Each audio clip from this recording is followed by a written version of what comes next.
ವಿದೇಶದಿಂದ ಬೆಂಗಳೂರಿಗೆ ನಟ ದರ್ಶನ್ ವಾಪಸ್. ತಡರಾತ್ರಿ ಕೆಂಪೇಗೌಡ ಏರ್ಪೋರ್ಟ್ಗೆ ಆಗಮನ. ದರ್ಶನ್ಗೆ ಏರ್ಪೋರ್ಟ್ ಭದ್ರತಾ ಪಡೆಯಿಂದ ಭದ್ರತೆ. ನೂರಾರು ಶವ ಹೂತಿಟ್ಟ ಆರೋಪ ಕೇಸ್ಗೆ ಎಸ್ಐಟಿ ಎಂಟ್ರಿ. ರಾತ್ರೋರಾತ್ರಿ ಧರ್ಮಸ್ಥಳ ಪೊಲೀಸ್ ಠಾಣೆಗೆ ಅಧಿಕಾರಿಗಳ ಭೇಟಿ.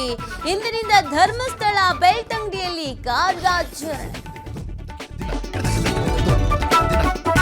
ಕಾಂಗ್ರೆಸ್ನಲ್ಲಿ ಮೇಲ್ಮನೆ ಅಭ್ಯರ್ಥಿಗಳ ಆಯ್ಕೆ ಕಗ್ಗಂಟು. ರಾಹುಲ್ ಗಾಂಧಿ ಮುಂದೆ ಸಿಎಂ ಪ್ರಸ್ತಾಪ. ಶೀಘ್ರವೇ ಪಟ್ಟಿ ರಿಲೀಸ್ ಸಾಧ್ಯತೆ. ಮಲೆನಾಡು ಪಶ್ಚಿಮ ಘಟ್ಟಗಳ ಸಾಲಿನಲ್ಲಿ ಭಾರೀ ಮಳೆ. ಶೃಂಗೇರಿ ಶಾರದಾ ಮಠದ ಸುತ್ತಮುತ್ತ ನೆರೆಯ ಆತಂಕ. ಅಪಾಯದ ಮಟ್ಟ ಮೀರಿ ತುಂಗಾ ನದಿ ಆರ್ಭಟ.